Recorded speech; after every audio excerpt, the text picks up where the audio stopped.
Good afternoon, Earth. This is Adam Sturch broadcasting from the Mushroom Mansion, Taos, Mexico, working on oil painting Blue Valley. Alright. This one we're just playing with, so no real plot. Maybe a couple of figures.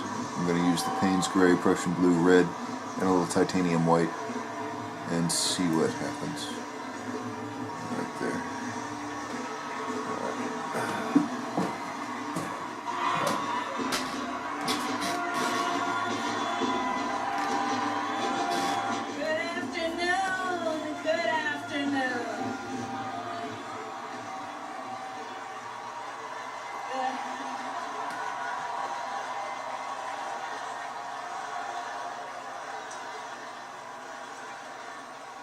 Good afternoon, everyone. Good afternoon.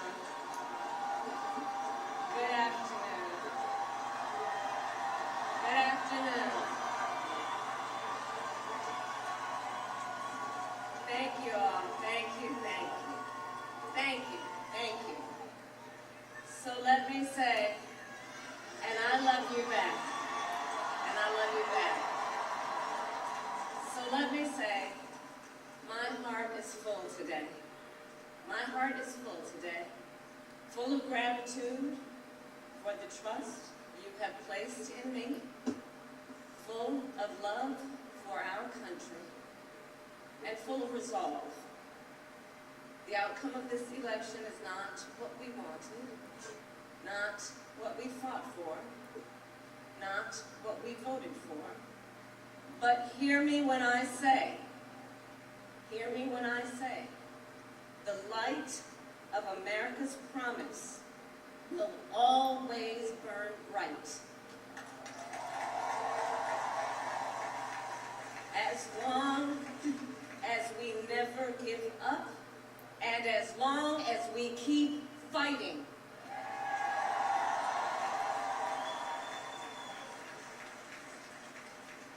To my beloved Doug and our family, I love you so very much.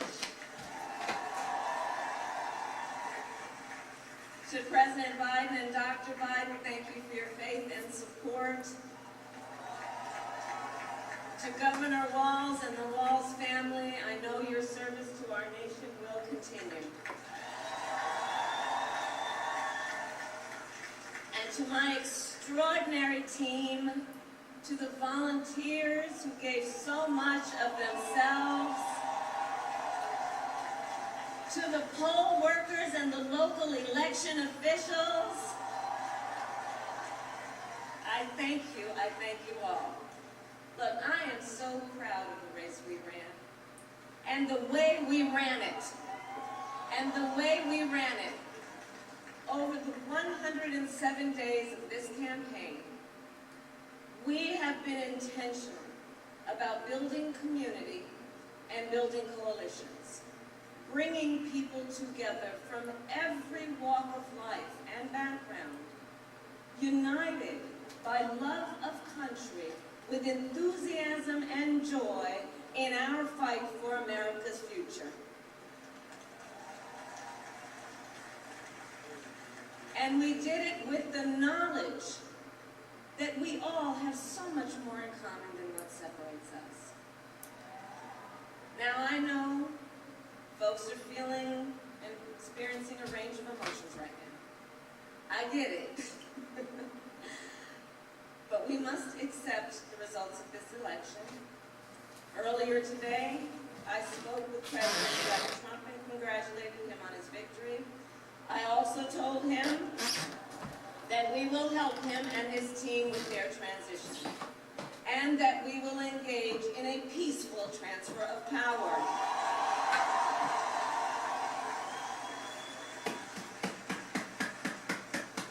A fundamental principle of American democracy is that when we lose an election, we accept the results. That principle, as much as any other, distinguishes democracy from monarchy or tyranny, and anyone who seeks the public trust must honor it. At the same time, in our nation, we owe loyalty not to a president or a party, but to the Constitution of the United States.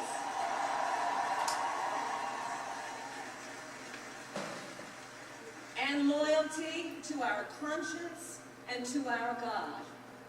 My allegiance to all three is why I am here to say, while I concede this election, I do not concede the fight that fueled this campaign.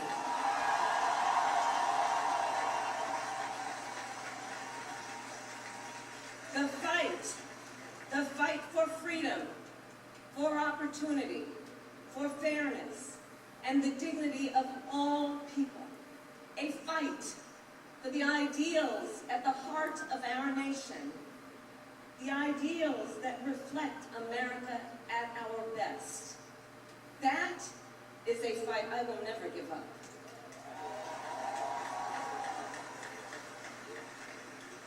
I will never give up the fight for a future where Americans can pursue their dreams, ambitions, and aspirations, where the women of America have the freedom to make decisions about their own body and not have their government telling them what to do. We will never give up the fight to protect our schools and our streets from gun violence. And America, we will never give up the fight for our democracy, for the rule of law, for equal justice, and for the sacred idea that every one of us, no matter who we are or where we start out, has certain fundamental rights and freedoms that must be respected and upheld.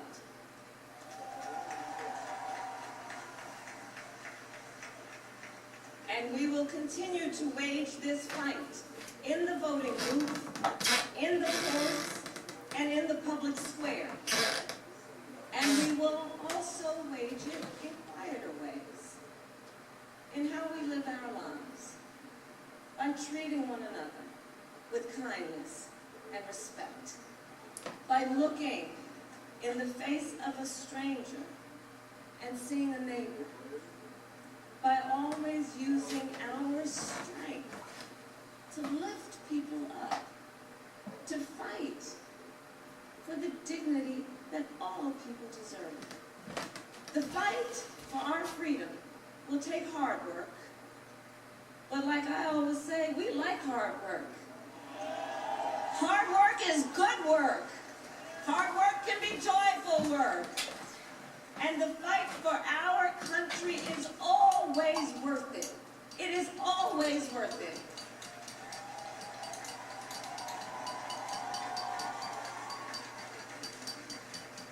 To the young people who are watching, it is...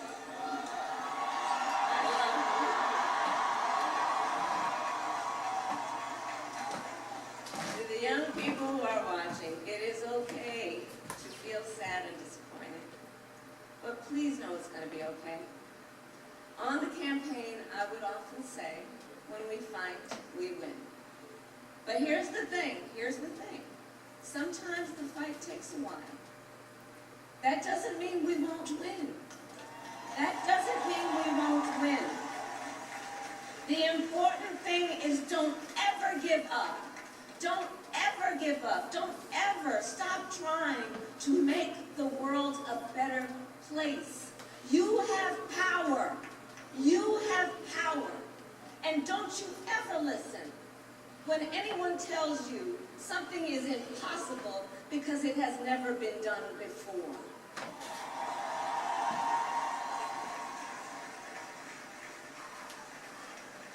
You have the capacity to do extraordinary good in the world.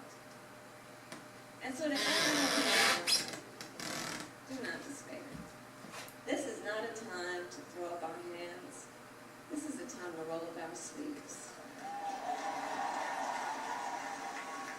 This is a time to organize, to mobilize, and to stay engaged for the sake of freedom and justice and the future that we all know we can build together. Look, many of you know I started out as a prosecutor. Throughout my career, I saw people at some of the worst times in their lives. People who had suffered great harm and great pain, and yet found within themselves the strength and the courage and the resolve to take the stand, to take a stand, to fight for justice, to fight for themselves, to fight for others. So let their courage be our inspiration. Let their determination be our charge. And I'll close with this. There's an adage an historian once called a law of history, true of every society across the ages. The adage is, only when it is dark enough can you see the stars.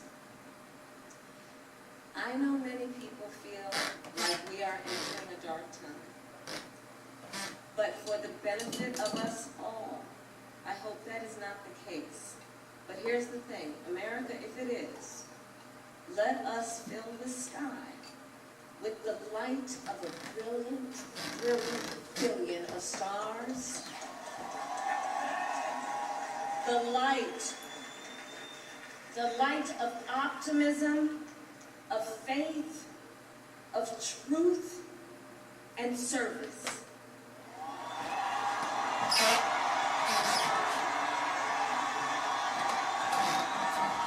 Ain't you? And may that work guide us, even in the face of setbacks, toward the extraordinary promise of the United States of America. I thank you all. May God bless you, and may God bless the United States of America. I thank you.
A false analysis. I think that the quality of life of your citizenry dictates your position in the hierarchy of global society. It's a crazy argument to say that, for instance, the Hawaiians can only gain political power through breeding themselves into ever larger countries. I mean, how practical is that? The people cannot afford large families. It's a prescription for further poverty, further overcrowding, and further neurotic family situations. The child, the objection I hear to the one woman, one child idea is that only children are neurotic. But I don't believe this. I think the post-industrial nuclear family model is extraordinarily neurotic because the parents model neurosis for the two children who are usually part of the picture. The nuclear family is a product of the Industrial Revolution. It is not a traditional social unit rooted in thousands of years of human experiment. transportation. It's entirely a social unit created for the convenience of the factory and the office. If we are gung-ho to return to archaic social units, then we have to return to the extended family. And of course, that's very difficult because modern transportation makes it possible for families to exist, to spread out all over the world. But, you know, whether you're psychedelic or not, it's perfectly clear that if population is not somehow controlled, all other good works, all other liberal forward-thinking policies will come to nothing, because the burgeoning population simply sucks up the resources that are free. So, and yes, we have to then take on the Catholic Church and so forth and so on, but no group of people should be free to run around advocating policies that threaten the survival of the human race. I mean, that should be, if there are ideological crimes, that should be one of them. And the idea that you can run around advocating policies that wreck the land and push millions of people into poverty, degradation, and death is obscene. People didn't care for the Holocaust. That was a moral outrage. But the policies of the Roman Catholic Church push more people into early death, disease, and poverty than the Holocaust ever did. And yet, you know, they're perfectly free to run their video games and appear among us. Why? They should have to answer for this outrage. Of course, I have to tell you, I'm a recovering Catholic.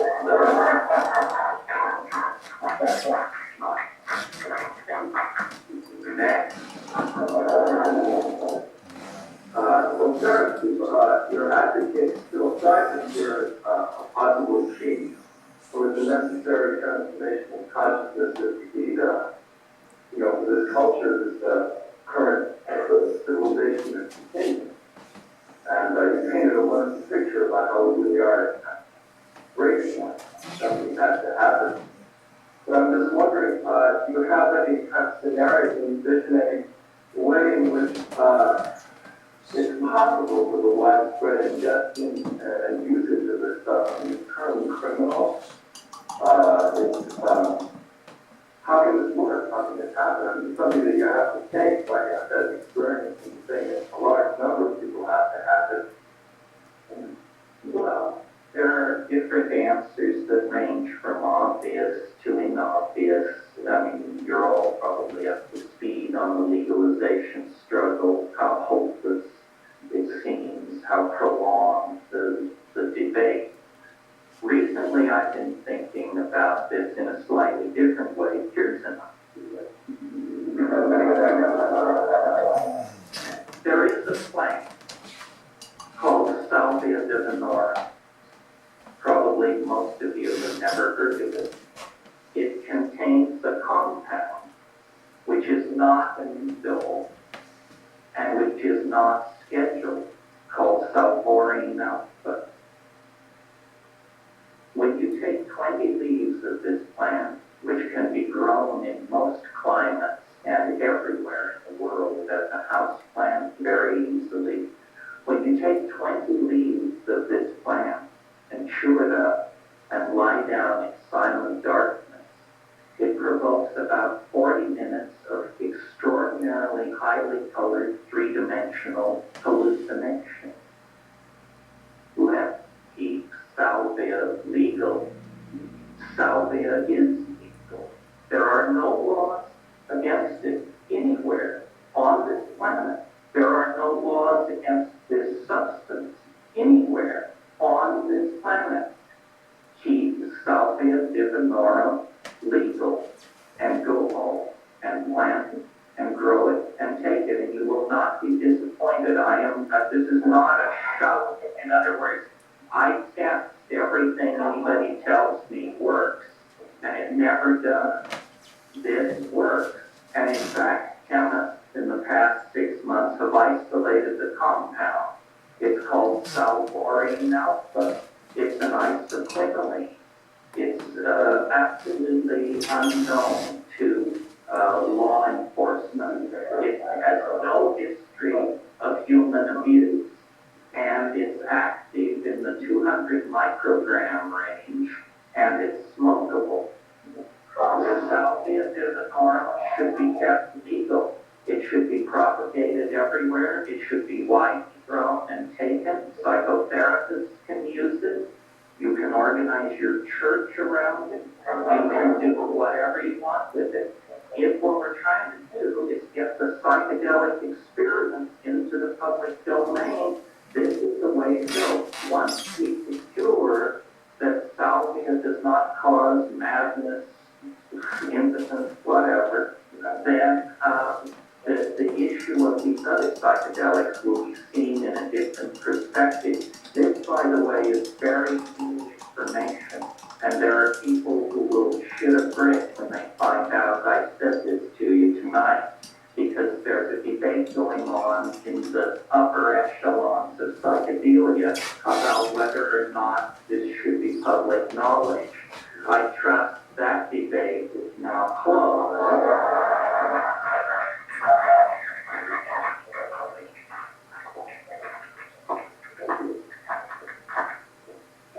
Here first.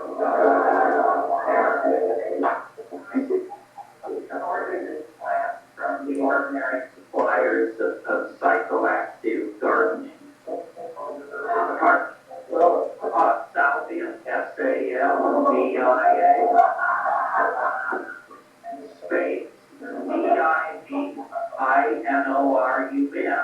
Salvia divinorum, called in Mexico, Olmos de la Pastora, the eyes of the shepherdess. Go figure. Yeah. I had an opportunity before my last year to use Linda Wall, who is the self-proclaimed PR god.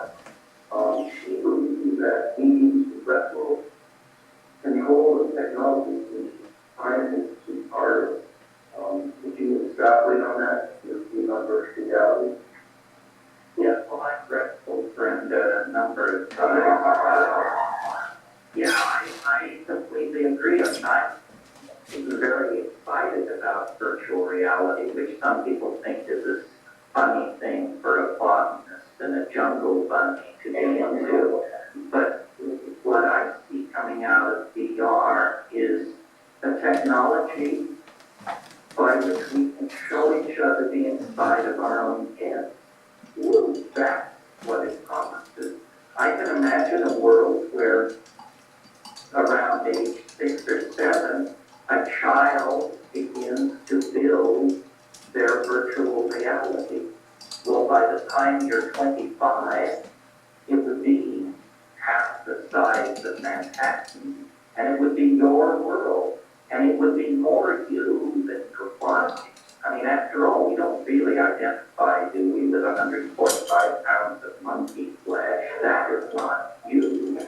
You are your hopes, your fears, your dreams, the inner soul, the poetry.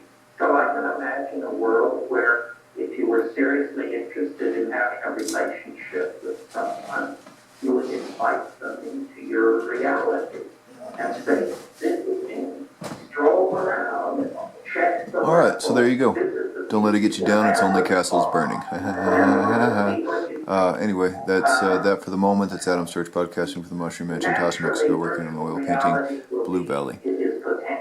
Have a good day, Earth.